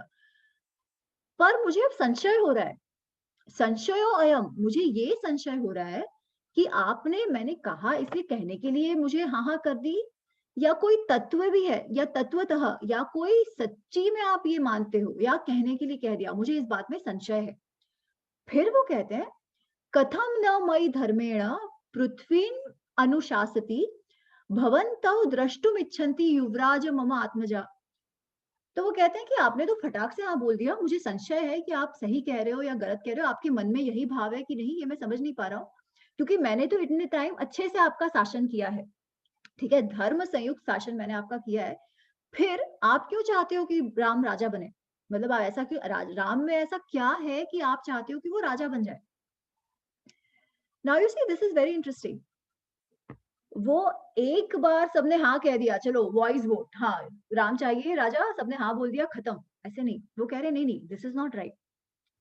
आपको आप सोच समझकर आपके मन से मुझे बताइए, क्या आप राम को राजा चाहते हो? और आपने हाँ तो कह दिया, पर राजा तो मैं भी हूँ और मैं भी तो अच्छे से राज कर रहा हूँ, फिर आप क्यों चाहते हो कि राम को ही अभी राजा बना दिया जाए? तो आप मुझे उसका कारण बताओ। और वो जब कारण पूछते हैं, तब फिर जो लोग वहां पर उपस्थित हैं वो कहते जाते हैं कि नहीं, आप जो कह रहे हो मुझसे सहमत है, क्योंकि राम में ये गुण है, ये गुण है, ये गुण है, भला। फिर वो कहते हैं कि जो सारी स्त्रियां हैं, सारे लोग हैं, सारे जो ऑर्डिनरी सिटीजन हैं, वो भी राम को इतना प्यार करते हैं। जो वयोवृद्ध है और जो बालक है, वो सारे के सारे, उनके जो खुद के वर्कर्स है, भ्रातृ, जो उनके लिए काम करते हैं, वो सारे भी उनसे बहुत खुश हैं। वो हमारी जब हमसे बात करते हैं तो जैसे हमारा परिवार का ही कोई हो, हमारी बीवी, बच्चे, सेवक, सबका परिचय पूछते हैं, वो सबको नाम से जानते हैं। तो ऐसे है वो, तो इसलिए हमको लगता है कि उनमें सारे गुण हैं और हम चाहते हैं कि वो हमारे राजा बने। तो इसके बाद देन दशरथ से चलो हाँ, अब आई एम कन्विंस्ड, अब आप और हम एक मत पर हैं और राजा, अब मैं राम को राजा नियुक्त करूंगा। अच्छा, अब उन्होंने ये डिसीजन ले लिया, असेंबली का स्टैंप मिल गया कि हाँ भाई चलो राम को राजा बनाते हैं। तो वो फिर राम को बुलाते हैं, सुमित्र को जाकर बोलते हैं कि राम को बुलाओ, आई उनको बता देता हूँ, सबको ये न्यूज बता देता हूँ कि राम का राज्याभिषेक करना है। बट दैट इज इट, ये है कि राम का राज्याभिषेक करना है, कब करना है कब नहीं ये नहीं मालूम, तो ये अभी कुछ डिसाइड नहीं हुआ था। जस्ट वन सेक, मेरा गला सूख रहा है, सॉरी। तो राम को बता देते हैं, वो खुश होते हैं, राम जाते हैं, वो अपनी माँ को बता देते हैं कि ये सब अच्छा समाचार वगैरह, ऑल ऑफ दैट हैपेंस। फिर अचानक से दशरथ जी को कुछ स्ट्राइक करता है और वो सुमित्र को बुलाते हैं, वशिष्ठ जी को बुलाते हैं और कहते हैं कि ये कल पुष्य नक्षत्र है और मैं चाहता हूं कि कल की कल ही राज्याभिषेक हो जाए, मुझे रुकना ही नहीं है। अब सबने हाँ बोल दिया है तो मुझे अब रुकना ही नहीं है, मुझे बस ऐसा मन है कि अब हो ही जाए, I don't want to wait a single day more, ठीक है। अच्छा, अब इसमें मैं एक बात आपको बताना भूल गई कि जब वो विवाह करके आ गए होते हैं अयोध्या, और अयोध्या में कुछ टाइम रह के फिर भरत को अपने मामा लेने आए हुए होते हैं, तो भरत शत्रुघ्न कैकेयी गए होते हैं, तो वो अपने मामा और नाना जी से मिलने दे आर अवे। तो ये सब जो चल रहा है तब भरत और शत्रुघ्न वहां नहीं है, ठीक है। पर दशरथ कहते कि नहीं, जो भी है मुझे अभी के अभी, कल के कल पुष्य नक्षत्र है, अच्छा दिन है, कल के कल मुझे इनका राज्याभिषेक करना है। और वो कहते हैं कि आप राम को फिर से वापस बुलाओ, मुझे अभी के अभी उससे बात करनी है और अभी के अभी उसे ये कहना है कि कल के लिए तैयारी करे। तो वापस वो राम को लाते हैं और फिर वो जो कहते हैं, दैट्स वेरी इंटरेस्टिंग। तो अभी मैं चाहती हूँ कि हम बुक में से पढ़ते जाएं सो दैट हम सब जाने की क्या कहाँ पर है। So this is page number 36, page number 236। कौन सा है ये? अयोध्या कांड चतुर्थ सर्ग, अयोध्या कांड का चौथा सर्ग, पेज नंबर 236। अगर आप गीता प्रेस रेफर कर रहे हो और अगर आप ऑनलाइन देख रहे हो तो चतुर्थ सर्ग श्लोक 26-27, एक्चुअली 25, 26, 27, ठीक है, ये 3 श्लोक। सो 25th श्लोक में वो कहते हैं, विप्रोषितः च भरतो यावद एव पुरादितः तावद एव अभिषेकस्ते प्राप्त कालो मतो मम। वो कहते हैं कि भरत अभी नहीं है और मैं चाहता हूं कि भरत आए ना, उसके पहले ही हम अभिषेक कर दे। आप सोचो ये, ठीक है, वो चाहते ही ये है कि भरत आने से पहले अभिषेक हो जाए, ठीक है। अच्छा, उसके आगे वो क्या बताते हैं, भरत ने ऐसा कुछ कभी किया है? नहीं, अभी तक उसने ऐसा कुछ किया नहीं है, ठीक है। पर वो आगे कहते हैं, कामं खलु सतां वृत्ते भ्राता ते भरतः स्थितः ज्येष्ठान अनुवर्ती धर्मात्मा सानुक्रोशो जितेंद्रिय। वो कहते हैं कि नहीं, नहीं, और ऐसे मत समझो कि मैं भरत को बुरा मान रहा हूँ, ठीक है? तो वो कह रहे हैं कि भरत में तो सारे गुण हैं। वो तुम्हारी बात भी मानता है, वो जितेंद्रिय है, वो ऐसा इम्पल्सिव नहीं है, उसका भी अपने सारे सेंसेस पे बहुत ज़्यादा संयम है, कंट्रोल है। वो बहुत अच्छा है, ज्येष्ठ अनुवर्ती, मतलब जो आपको फॉलो करने वाला, बड़े को फॉलो करने वाला, बड़ों की बात मानने वाला, ऐसा वो है। तो ऐसा कोई दिक्कत नहीं है। तो दिक्कत क्या है? तो वो कहते हैं, किम्नु चित्तम मनुष्याणाम अनित्यम इति मे मतम सताम च धर्म नित्यानाम कृतशोभी च राघवम। वो कहते हैं ये मनुष्य का जो चित्त है ना, वो बहुत अनित्य है। सारे गुण होके भी कई बार ऐसा हो जाता है कि अच्छे-अच्छे लोग चित्त के भ्रम के कारण ऐसा कर बैठते हैं जो आपने सोचा ना हो। नाउ यू सी, उनको ये अंदर-अंदर से कुछ ना कुछ लग रहा है कि समथिंग इज नॉट राइट। उनको वो इंट्यूशन आ रहा है, दो देयर इज नथिंग आउटराइट। अच्छा, अब इंट्यूशन आ रहा है मतलब there are things which have not been told now, but clearly कुछ तो ऐसा है ना जिसका बैकग्राउंड होगा, जिसका उनको इंट्यूशन आ रहा है। ठीक है, वो हम बैकग्राउंड आगे देखेंगे। Now some of these things are not directly given, but I think we can understand कि क्या चल रहा है। और ये कहते समय ना वो वापस ज्योतिष की बात कर रहे हैं। तो उसी पेज पे उसी सर्ग में अगर आप 17th 18th 17वां और 18वां श्लोक देखो तो दशरथ से, अपि च अद्य अशुभान राम स्वप्नान पश्यामि राघव सन्निर्घाता दिवा दिवा उल्काः च पतन्ति ही महास्वना। तो वो कहते हैं कि आजकल मुझे बहुत बुरे सपने आ रहे हैं। वो राम को कहते हैं कि मैं कल के कल तुम्हारा करना चाह रहा हूँ। तो पहले तो वो ये कहते हैं, भरत की बात वो बाद में कहते हैं। पहले वो कहते हैं कि मैं इसलिए करना चाह रहा हूँ क्योंकि आजकल मुझे बहुत बुरे सपने आ रहे हैं। मैं ये देख रहा हूँ कि उल्काएं गिर रही है, ये हो रहा है, वो हो रहा है, सब महाप्रलय जैसा मैं देख रहा हूँ। देन ही सेज, अवष्टब्धम च मे राम नक्षत्रम दारुण ग्रहैः आवेदयन्ति देवज्ञाः सूर्य अंगकार राहुभिः। तो देवज्ञ देवज्ञ मतलब ज्योतिष। तो इसे ज्योतिष ये कह रहे हैं कि मेरा जो नक्षत्र है, जो मेरे कुंडली में अभी कुछ मचा हुआ है, जो मेरे नक्षत्र, जो जो मेरा जन्म नक्षत्र है, उसको बहुत सारे जो बाकी ग्रह नक्षत्र है वो एफ्लिक्ट कर रहे हैं। ठीक है, आप देखो ज्योतिष में कई बार ये शब्द आता है कि योर नक्षत्र इज एफ्लिक्टेड, आपका जो वो ग्रह है वो एफ्लिक्ट हुआ है, आपका जुपिटर एफ्लिक्टेड है या सन एफ्लिक्टेड है, जो भी। तो वो जब सर्टेन दशाओं में उनका कुछ बुरा असर होता है जब वो एफ्लिक्ट होते हैं तब, ठीक है। तो वो कहते हैं कि अभी मेरा जो जन्म नक्षत्र है वो सूर्य, मंगल और राहु, इन तीनों से वो ग्रस्त है अभी। और जब ऐसा होता है तो आगे जाके वो बताते हैं कि ऐसा होता है तो ऐसी स्थिति में, ऐसे अलाइनमेंट में कई बार राजा की मृत्यु भी होती है। तो मैं चाहता हूँ कि उसके पहले तुम्हारा, मैं जब तक मैं जीवित हूँ तब तक तुम्हारा राज्याभिषेक कर दूं, इसलिए कर देता हूँ। पर उसके आगे जाके वो स्पेसिफाई भी करते हैं कि इसका एक कारण ये भी है कि मैं चाहता हूँ कि भरत आने से पहले ये हो जाए। Not that Bharat is bad, परंतु कई बार चित्त भ्रम हो सकता है। ठीक है, तो ये कहते हैं राम इज लाइक ठीक है, आप जैसा चाहो। और जो बाकी मंत्री है, जो उनके क्लोज कॉन्फिडेंस, जो सुमंत्र वगैरह, they are also very happy कि हाँ कल के कल ही इज रेडी, ये तैयार है, इनको युवराज पद पे तो नियुक्त किया ही जा सकता है। तो ठीक है, दैट इज डिसाइडेड। एंड फिर धीरे धीरे सबको ये न्यूज मिलता जाता है। अब क्या होता है, मंथरा जो कैकेयी की दासी है, एक्चुअली है वो दासी, ठीक है, कहने के लिए हम दासी कहते हैं, but it is more than a दासी। She is almost like a mother figure to Kaikeyi. ठीक है, और ये जो उसकी भाषा है ना, उससे हमें पता चलता है कि वो क्यों मदर फिगर जैसी है। तो वो ये सुनती है कि राम का राज्याभिषेक ऐसे फटाक करके डिसाइड हो गया है और कल के कल ही उसका राज्याभिषेक है। तो वो बहुत गुस्सा होती है और वो भागते भागते जाती है कैकेयी के पास, और वो कहती है कि हे मूढ़, literally that's the word used, हे मूढ़, बाहर क्या से क्या हो गया, तेरा तो सौभाग्य लूटने पर है और तू यहाँ बैठ के सो रही है। तू क्या कर रही है, उठ उठ, तेरा तो मतलब अभी तक जो तेरा एकदम तेरी नदी, सौभाग्य नदी जो बह रही थी, वो अब ग्रीष्म ऋतु में आके सूख जाने वाली है। ठीक है, this is what she says. और आगे जाके बोलती है कि अभी तक तेरे पति तो तुझे बहुत सर पे बिठा के रखा था, सब तेरे लिए क्या ही है, तेरे को इतना सब बोलते थे वो कि तेरे लिए ही है और तेरे को तेरे लिए सब करेंगे, पर उन्होंने तो तेरे साथ विश्वासघात कर दिया है। एंड कई लाइक क्या हो गया ऐसा, मुझे तो कुछ पता नहीं, आप बताओ। फिर वो बताती है कि ऐसे राम का राज्याभिषेक करने वाले हैं कल। पर कैकेयी का बहुत अलग रिएक्शन होता है, वो बहुत खुश होती है। कैकेयी लाइक अरे वाह! ये तो मतलब एक्सपेक्टेड था कि राम का राज्याभिषेक कभी ना कभी तो होना था, उसमें तो इतने गुण हैं।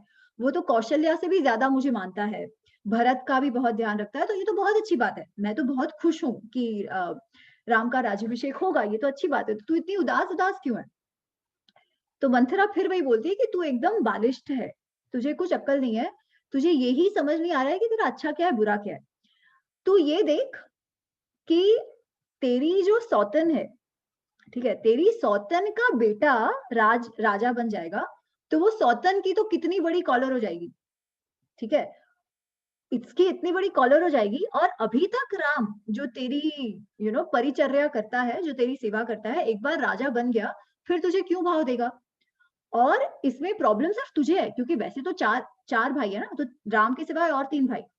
तो सिर्फ तुझे प्रॉब्लम क्यों है? के लिए वो क्या बोलती है कि जैसे लक्ष्मण है, लक्ष्मण तो छाया है राम की, तो लक्ष्मण को तो वो कुछ नहीं करेंगे, लक्ष्मण का तो वो उल्टा अच्छा ही करेंगे।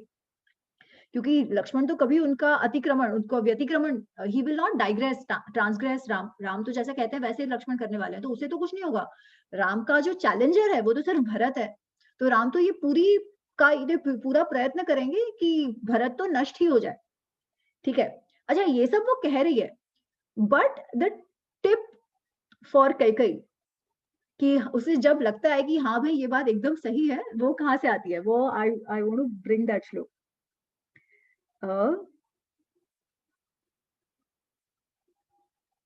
तो ऑफ कोर्स वो जो कह रही है, all that is having an effect, but this is page number 246,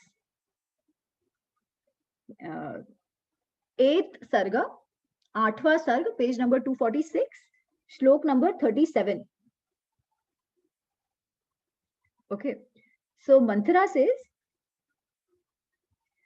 दर्पान निकृता पूर्वम त्वया सौभाग्यवत्तया राम माता सपत्नी ते कथम वैर न यापयेत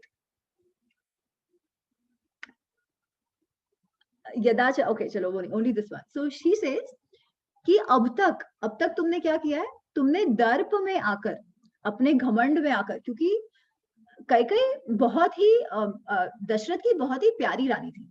she was the favourite among all, ठीक है?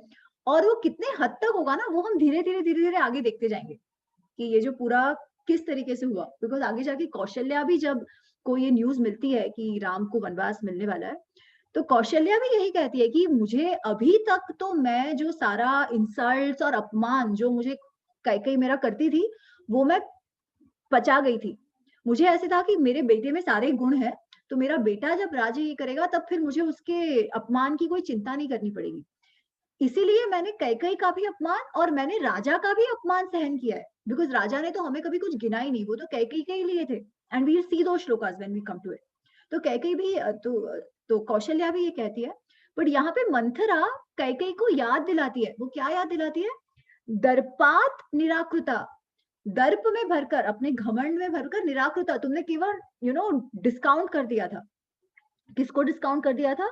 और अपने सौभाग्य की, भाई मैं राजा, अपने नसीब के कारण कि मैं तो राजा की सबसे प्यारी पत्नी हूँ. इस दर्प में राम माता सपत्नी, सपत्नी मतलब सौतन, राम तुम्हारी जो सौतन है, कौशल्या की माता, उसने तो तुमने उसको कंप्लीटली डिस्काउंट कर दिया था, उसका बहुत तुम अपमान करती थी अपने घमंड के कारण. तो वो अब कथम वैरम न यापये, तो वो अब वैर क्यों नहीं निकालेगी तुम्हारे साथ? अब तो उसका पलड़ा भारी हो गया ना. ऑल सेड एंड डन, राजा तो उसका ही बेटा बना, तुम्हें कितना भी राजा प्रेम करे, राजा तुम्हारे लिए भले स्टार्स, ये सारे तारे वारे तोड़ के लाने की बात करे, राजा तो उसका बेटा बन गया. और राजा, अभी तक उसने तुम्हें कुछ नहीं कहा, पर अब तो वो वैर निकालेगी ही निकालेगी. ये तो नॉर्मल ह्यूमन साइकोलॉजी है, ठीक है? अब वैसे देखा जाए तो फॉर अ नॉर्मल तो क्या, for an ordinary situation, this is how people tend to think, है ना? कि हम जनरली ऐसे ही सोचते हैं, और हमारे में अगर कनिंगनेस हो ना, तो हमको ये सब और भी समझ ज्यादा आता है. कई बार क्या होता है कि हम इतने बेवकूफ होते हैं कि हमें ये नहीं समझ आता, ये गेम्स जो लोग खेलते हैं ये नहीं समझ आता ना, हम खेल पाते हैं, और इसीलिए we become victims even more, कि लोग सामने हमारा गेम करके चले जाते हैं, हमें पता नहीं चलता. पर आप सोचो, जो जिनका कनिंग वो माइंड होता है ना, वो ये सारे दूर दूर के कनेक्शन निकालते हैं. भले अभी तक कौशल्या ने कुछ किया नहीं है उसको, ठीक है, कौशल्या तो बेचारी वो घूट पी गई है अपमान का, उसने अभी तक कुछ भी नहीं किया है कभी भी। फिर भी मंथरा कहती है कि पॉसिबल है, this is how mind works, उसको तो अब वो तुम्हारे साथ वैर क्यों नहीं निकालेगी, तुमने तो अब तक उसका बुरा किया है। एंड फ्लिप, ऑफ कोर्स बाकी सब जो भी वो कहती है कि राम तुम्हारा कुछ नहीं करेंगे, भरत का विनाश हो जाएगा। एंड दूसरा ये कि माँ को जब ये लगे ना कि अपने पुत्र पर विपदा आएगी, तभी कैसी भी माँ वो ऐसे शेरनी बन जाती है। ठीक है, कुछ भी हो जाए, बाकी सबके लिए वो अपने लिए लड़े ना लड़े, जब बच्चे की बात आती है तब हर एक माँ शेरनी बन जाती है। और यही माया है, यही मातृत्व है। ठीक है, तो वो भी एस्पेक्ट है और ये भी एस्पेक्ट है कि वो वैर निकालेगी तो तुम पे भी निकालेगी, बच्चे पे भी निकालेगी। तो कह कहती है हाँ यार ये बात तो एकदम सही है। तो अब शी इज लाइक यार तुमने मुझे बता तो दिया, पर अब करे क्या, ये डिसीजन भी हो गया है और मैं किस तरीके से, अब तो देयर इज नो वे कि मैं दशरथ राजा को बोल सकूं कि आप ये डिसीजन मत लो। तब मंथरा उसे जो पहले की दी हुई जो 2 शपथ, जो बेसिकली 2 वरदान दशरथ ने कैकेयी को दिए थे, वो याद दिलाए। ठीक है, अच्छा अब ये भी देखो, हम जब कहते हैं कि देयर इज नो व्हाइट और ब्लैक, तो ये भी सच है। जब एक युद्ध जब हुआ था दशरथ का शंभर करके एक राक्षस के साथ, तब कैकेयी अभी कई जगह ये कहते हैं कि कैकेयी उसकी सारथी थी। वी डोंट नो, बिकॉज ऐसा क्लियरली नहीं बताया गया है कि किस तरीके से कैकेयी ने उनकी जान बचाई, पर कैकेयी ने उनकी जान बचाई ये बात तो है। तो मतलब वो अगर कैकेयी उस समय सही डिसीजन लेके जो भी एक्शन है वो नहीं करती, तो वो शायद मृत्यु को तभी प्राप्त हो जाते। तो कैकेयी के कारण उनका जीव बचा था। तो तभी दशरथ जी ने कैकेयी को 2 वरदान दिए थे कि मैं तुम्हें 2 वरदान देता हूँ, तुम जो चाहो मांग लो। और कैकेयी ने तब कहा था नहीं नहीं अभी तो मुझे कुछ नहीं चाहिए, मैं ये रखती हूँ, कभी तो अगर आगे जरूरत पड़ेगी तो मैं आपसे मांग लूंगी। अच्छा, अब ये बात जो है वो कैकेयी तो भूल गई थी, पर मंथरा को ये बात याद थी। ठीक है, तो मंथरा कहती है कि अरे ये भी मुझे तुम्हें बताना पड़ेगा, ये तुमने ही मुझे बताया था, तुम्हारे पास तो ये 2 वरदान है, ये तो अमोघ वरदान है, इसका तुम उपयोग करो। एंड शी सेज और ऐसे ही मांग लो, ऐसे नहीं, तुम सबसे पहले चली जाओ क्रोधागार में। क्रोध आगार, आगार जैसे रूम, कक्ष। ठीक है, क्रोध का कक्ष। अब आप देखो ये भी कितना ये है कि हर बार आपको दिखाना पड़े ऐसा नहीं है। कि कई बार क्या होता है कि आपका हमें किसी को दिखाना है कि हम गुस्सा में हैं, तो हमारे एक्सप्रेशंस लोग समझे ना समझे, कई बार हमें कह के नहीं कहना हो, बट अगर हमको फिर भी दिखाना हो तो they had a special room कि भाई मुझे गुस्सा आया तो मैं यहाँ जाऊंगी। तो इट इज इम्पॉसिबल कि आप वो मिस करो। क्लियर है कि मुझे गुस्सा आया है, ठीक है, तो तुम क्रोधागार चली जाओ, सारा जो तुम्हारा श्रृंगार है वो तुम निकाल दो और वहां जाके बैठ जाओ। फिर मंथरा कहती है और कुछ भी हो जाए ना, उस स्थिति में तो तुमको दशरथ देख ही नहीं पाएंगे। देयर इज नो चांस कि उस स्थिति में जो तुम कहो वो दशरथ मना कर सके। अच्छा, अब look at this level of confidence that Manthara has. ठीक है, अब तक हमने देखा कि दशरथ एक सत्यवादी राजा है, उन्होंने बहुत कुशल एडमिनिस्ट्रेशन किया है, बट मंथरा को ये पूरी गारंटी है कि अगर गुस्से में आकर कैकेयी कुछ भी मांगे ना तो दशरथ वो कर ही देंगे। You look at this level of confidence. Again, we will see where that confidence is coming from. It is also obvious in the way Dasharath ji reacts जब वो actually उसे क्रोधागार में देखते हैं। ठीक है, तो खैर ये होता है और कैकेयी चली जाती है क्रोधागार में। अच्छा, अब दशरथ ने तो सारा डिसाइड कर लिया है कि राम का अभिषेक कराना है कल, सबको काम सौंप देते हैं किसको क्या करना है, ये सारे प्रिपरेशन शुरू हो गए और उनको ये कि चलो अब मैं जाके अपनी रानियों को ये बताता हूँ, न्यूज बताता हूँ। अच्छा, अब राम की माता तो कौशल्या है, वो कौशल्या को नहीं बताने जाते, वो सबसे पहले आते हैं कैकेयी के पास। ठीक है, कैकेयी को बताने आते हैं कि ये ऐसा हुआ है, तो वो जाते हैं और वो देखते हैं कि कैकेयी तो नहीं है, कैकेयी तो क्रोधागार में है। तो ये अरे बाप रे क्या हो गया, कैकेयी क्रोधागार में क्यों है? तो वो वहां जाते हैं और देखते हैं कैकेयी ऐसे क्रोधित है, मतलब ऐसे लेट रही है, वो जमीन पे मट्टी में लेटी हुई है, ना कोई श्रृंगार है ना कुछ है। तो इनको तो शॉक लगता है कि मेरी इतनी प्यारी रानी को क्या हो गया। ठीक है, और उसको स्थिति, और कैकेयी कुछ नहीं कहती, कैकेयी कुछ बोलती ही नहीं उस समय। ठीक है, और उस स्थिति में दशरथ कुछ डायलॉग्स बोलते हैं। वो डायलॉग्स बहुत इंटरेस्टिंग है, बिकॉज हमें कई बार ना रिलेशनशिप का एक्सपेक्टेशन सेटिंग एक दूसरे से इतना हम खराब कर देते हैं कि इवेंचुअली वो एक ब्लास्ट होता है। और आप वो देखिए। तो आई विल, वो श्लोक मैं चाहती हूँ कि हम सब साथ पढ़ें। तो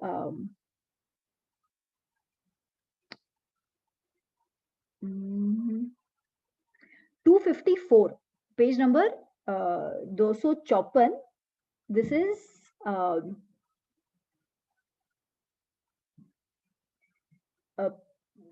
नहीं 253, सॉरी, दिस इज 253 दशम कांड, 10th, सॉरी दशम कांड नहीं, दशम सर्ग, 10th सर्ग, 253 पेज, श्लोक नंबर 32, सो 32 ऑनवर्ड्स। ठीक है। तो पहले तो बहुत कहती क्या हुआ, तुम कुछ बीमार हो क्या, तुम्हें कोई दुख रहा है क्या, तुम्हारा किसी ने बुरा किया क्या, ये तुम मुझे बताओ। फिर वो फ्लो में, क्योंकि ये कुछ नहीं बोलती है, तो दशरथ कहते हैं माँ रोतसी ही इमाम च कार्षिस्त्वम देवी संपरिशोषणम, ऐसे अपने आप को क्यों सिखा रही हो, ऐसे रो मत देवी। फिर वो कहते अवध्यो वध्यताम को वा वध्यः को वा विमुच्यताम। नाव्युसी वो कहते हैं कि अरे तुम क्या चाहती हो, तुम चाहती हो कि किसी अवध्य को मार दूं, या किसी जो जिसका वध्य करना चाहिए उसको मैं छोड़ दूं, मैं वो भी करूंगा। आप देखो वो राजा है, ठीक है, और राजा इतने हद तक उसे कहता है कि अगर तुम्हें खुशी मिल रही है, तुम रोना बंद करोगी, तो अगर कोई अवध्य है तो मैं उसका वध करने को भी तैयार हूँ, और जिसको पनिश करना चाहिए, जिसको दंड देना चाहिए, उस दंड देने लायक को मैं छोड़ने को भी तैयार हूँ। विमुच्यताम, अवध्य वध्यताम, नहीं मारने वाले को मारने को तैयार हूँ, वध्यम उच्यताम, जो मारने लायक है उसको छोड़ने को तैयार हूँ तुम्हारे लिए। आप सोचो, this is such a big thing. राजा को ऐसे बात करनी चाहिए क्या, हम नॉर्मल लोगों की बात नहीं कर रहे हैं। ठीक है। तो ये वो कहते हैं, फिर ही से दरिद्र कोवा भवेत आढ़्यो द्रव्यवान वापस्य किंचित, या किसी को पैसे देने हैं क्या, किसी गरीब को पैसावान बनाना है क्या, वगैरह वगैरह। फिर then on he goes to say कि अहम ही मदीयश्च सर्वे तव अवशानुगा नते किंचित अभिप्रायं व्याहंतुम उत्साहे आत्मनो जीवितेन अपि ब्रूहि यन्मनसि स्थितम। तुम्हारे यन्मनसि स्थितम, तुम्हारे मन में जो भी है वो तुम मुझे बताओ, उसके लिए मुझे मेरा प्राण भी देना पड़े तो मैं देने को तैयार हूँ। और मैं, मेरे सेवक, हम सभी तुम्हारे अधीन है। वशानुगः तव वशानुगः, तुम्हारे वश में हम सब, तुम कहो।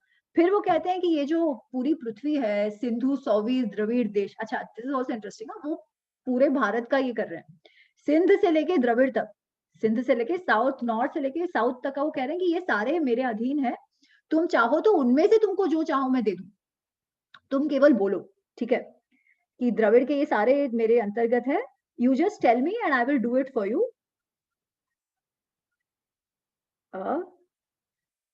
हाँ, so basically you see the level of his क्या कहते हैं, जो लेवल ऑफ अटैचमेंट, जो काम मोह दशरथ का कैकेयी में, कि वो ये लाइन तक कह देते हैं कि अवध्य को भी मैं को मारने तैयार हूँ। आप सोचो।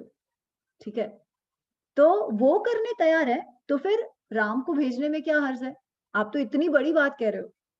ठीक है, यहाँ तो सिर्फ आपके पुत्र का वनवास का है, पर उसका मतलब आपका वो लेवल ऑफ, ये देखिए आप कंप्लीटली इंपल्सिव हो गए। और नाउ यू सी कहाँ से मंथरा का वो कॉन्फिडेंस आ रहा था कि तुम्हारी स्थिति में देख के वो तो कुछ भी करने को तैयार होंगे।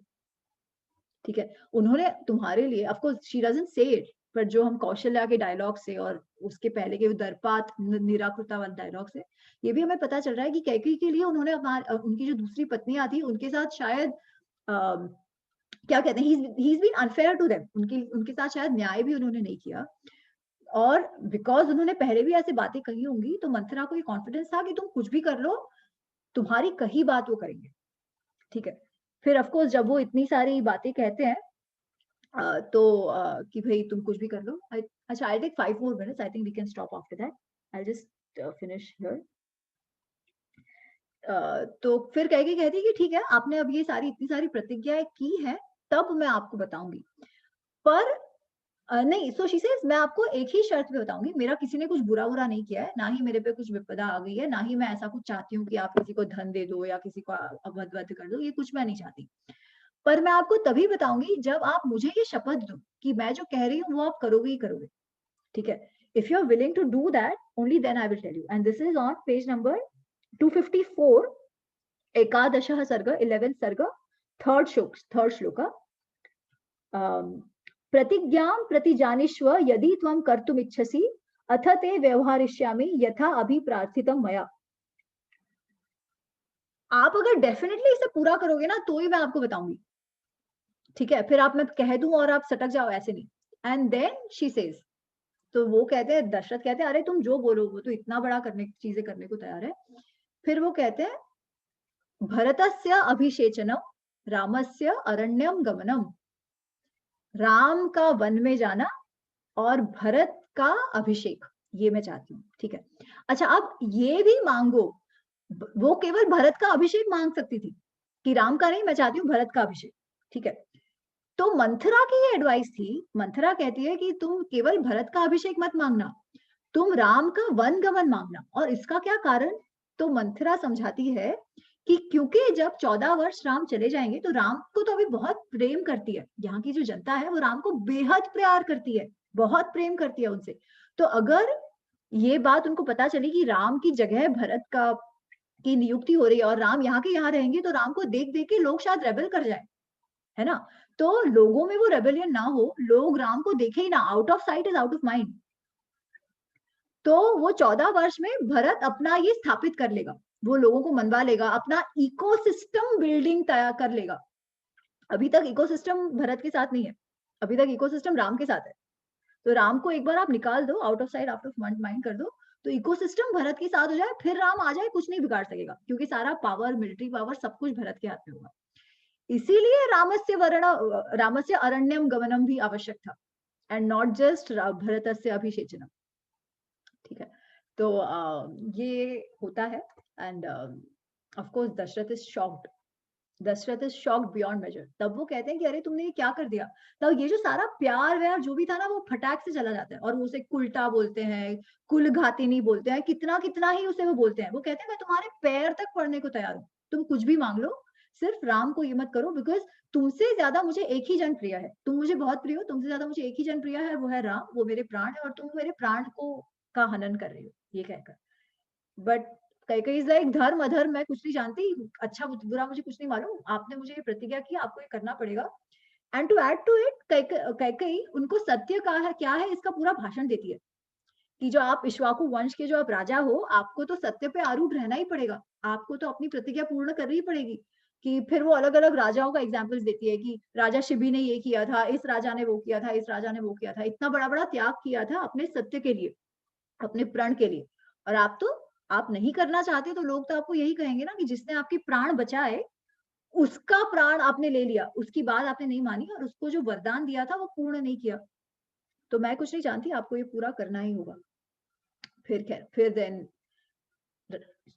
दशरथ की बहुत ही करुणामय हालत है, बहुत ही करुणामय हालत है, बहुत बीसीज करते हैं, बहुत हाथ पैर जोड़ते हैं, नथिंग हैपेंस।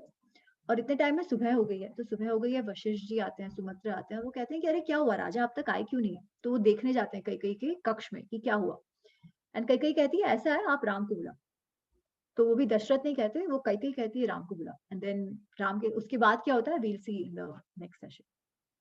सो यहाँ पे मुझे एक प्रश्न है, हाँ। How was Kaikeyi as a wife?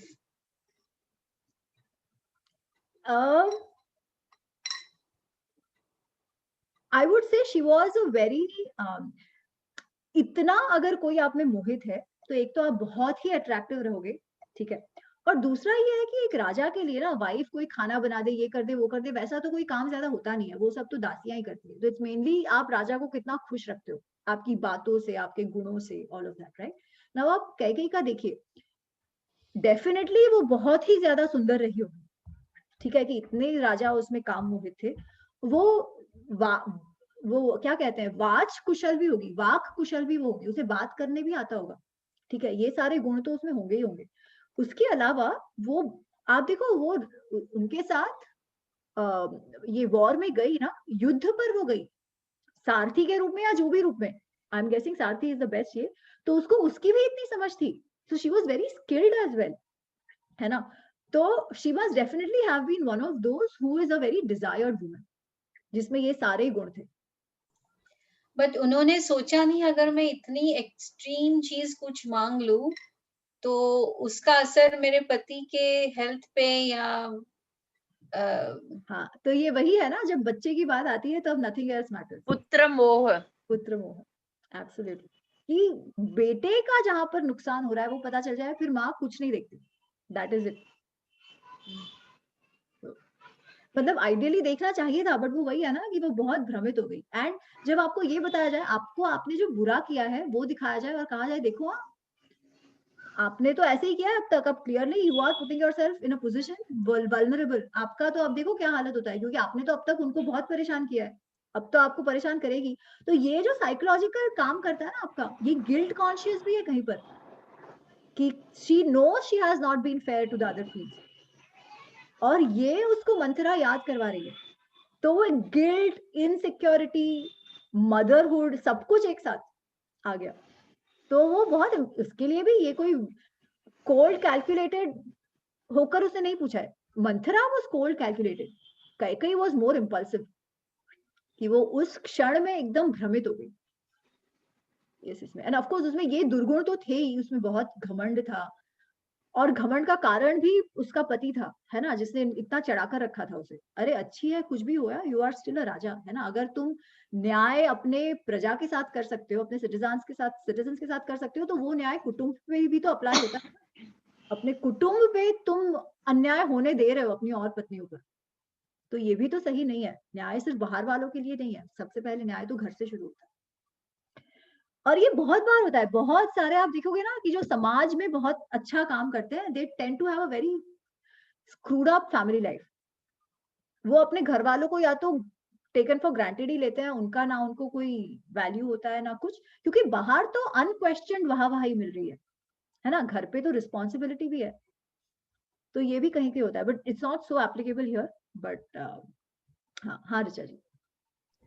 अच्छा, ये जैसे टीवी में दिखाते हैं कि जब राम का राज्याभिषेक दशरथ डिक्लेयर कर देते हैं, उसके बाद वो राम को बहुत समझाते भी हैं कि राजा बनने का क्या अर्थ है, और राज्य धर्म सबसे ऊपर होता है, सारे धर्म उसके पीछे आते हैं, वगैरह वगैरह।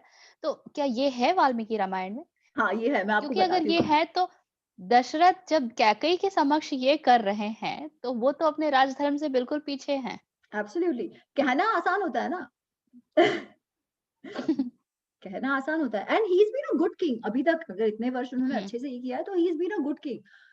पर बात यही है ना कि आपको कई बार जब हम काम क्रोध लोभ मोह की बात करते हैं, तो काम मोह लोभ, आप कितने भी अच्छे हो, कई बार ये चीजें अगर थोड़ी भी हैं तो विनाश के मार्ग पर आपको ले जा सकती है, भले ही आप कितने अच्छे हो। और यही बात एक्चुअली दशरथ राम से कह रहे हैं ना, कि भरत बहुत अच्छा है, बट हम जानते नहीं है लोगों का चित्त कभी बदल जाए, क्योंकि चित्त तो है ही अनित्य।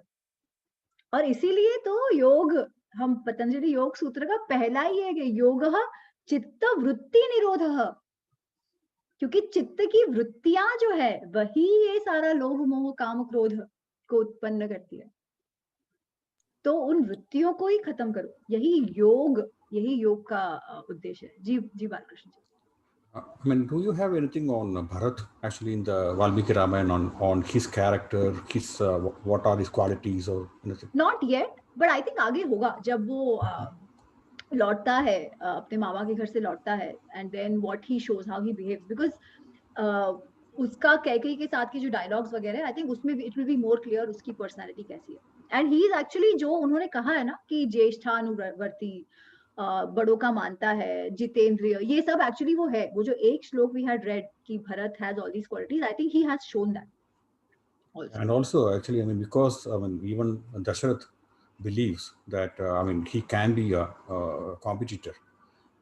I mean, because in that sense, I think it might be that I mean, he's actually equally, I mean, of almost an equal stature with Ram in his character. I think it might be the reason because Absolutely. why, yeah. Absolutely. So they are all जो अगर they are all equally good. It's just that they all think कि राम शायद थोड़े इनसे ज्यादा ऊपर है, ज्येष्ठ गुण में भी और उम्र में भी.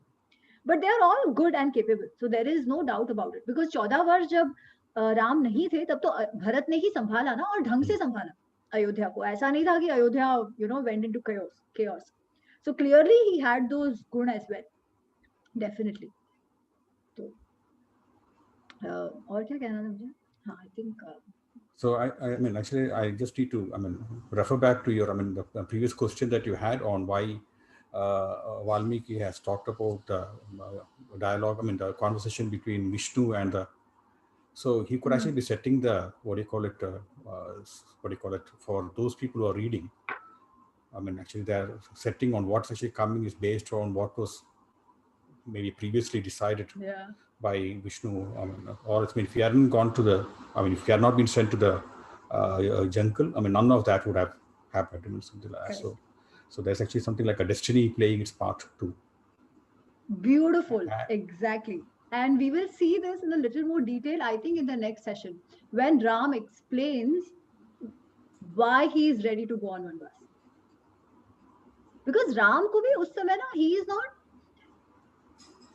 actually हम वो अगली बार देखेंगे, because नहीं तो ये बहुत लंबा खींचेगा कि his reaction initially, his reaction with Kaushalya, his reaction with Sita, वो सारे same नहीं है, उसमें भी change है. His reaction with Lakshman, and then why he says कि, you know, just or unjust, this should happen. तो वहां जब वो डेस्टिनी की जो बात है ना, that's beautiful, and I think we will discuss this again at that time. And आपने जो कहा वो actually बहुत सही है. देश काल विद, Absolutely, देश काल विद. और उस काल में जब कुछ ना समझ आए, तो in short what he says, we'll see it in detail. अगर हम बात चली है तो I'll say it. He says जब कुछ ऐसी situation हो ना, जब कुछ ना समझ आए, when people are behaving as you are not expecting them to behave, तो कुछ चल रहा है. At that point, don't fight destiny. At that point, जब कुछ ही नहीं समझ में आ रहा है, don't fight it, just flow. Because इसमें कुछ बड़ा होगा. There is something which we don't understand, and basically that is bhakti, that is shraddha. Right. Shraddha in, you know, the bigger power. Surrender. And I think that contrast, I mean, Rama's character contrasts with Lakshmana. I mean, actually, in that sense, I think, you know, because he wanted to, I think, kill Dasharath or. I mean, so he says, what is Kshatriya dharma? And उस तरीके से तो ठीक है, क्षत्रिय धर्म है ये तो, it's a, वैसे देखा जाए तो it's a war for property, right? Who is right? Okay, who has more right over the property? वैसे तो वो उस तरीके का था. And he's like, क्षत्रिय धर्म says कि जो कई ने किया है वो अन्याय है, because you have been approved by the assembly. ठीक है, तो अगर आप विद्रोह करो और ये ले लो लड़ाई करके, क्षत्रिय को तो वो अलाउड है, तो it's perfectly fine. It is not against any धर्म. ये भी सही है. तो अगर वो मार्ग लेते तो शायद वो गलत नहीं होता. ठीक है, पर क्या होता, जो जीवन भर का क्लेश कुटुंब में आ जाता, वो तो आ ही जाता है ना, और अपने ही लोगों के बीच ये भी आता. तो now comparing this with Mahabharata, ये भी इंटरेस्टिंग है. तो वो सारा डिस्कशन हम अगले क्लास में करेंगे. Yeah, exactly. I was thinking about the same thing, because what Rama says and what Krishna says in Bhagavad Gita, I mean, to Arjuna, I mean, these are two contrasting scenarios. Actually, they are not. They are not. And इसीलिए we'll discuss that in the next session. They are not. They are completely aligned. Okay. तो प्रार्थना करते हैं. Everybody sit straight. I'll share the screen.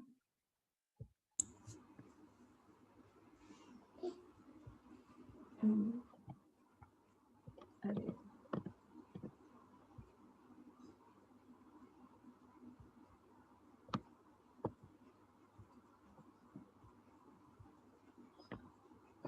Straight. अरे यार पीछे जाना है.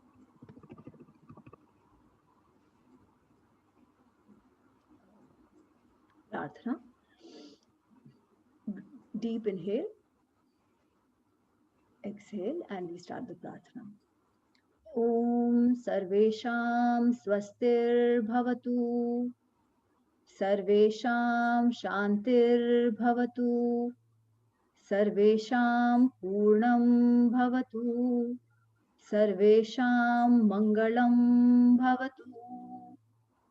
Om Shanti Shanti Shanti.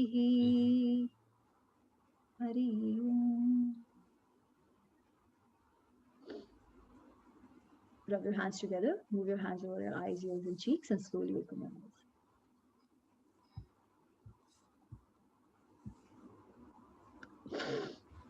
Okay. मुझे एक वो श्लोक भेजना है ना, वो सुभाष ने जो पूछा था उसका, तो I'll share that श्लोक. और कुछ हो तो keep sharing. And मिलते हैं अगले रविवार। Thank you, Ami. God bless you. Thank you. Thank you. Thank you. And also, I think you are going to share the blog. You said, Chanakya. Yes, on, yes, I'll Chanakya. share that. हाँ, thank you. Yes. And the recorded session. Yes. जी हाँ, ठीक, पक्का। Thank you. See ya. Bye-bye. Bye. Bye.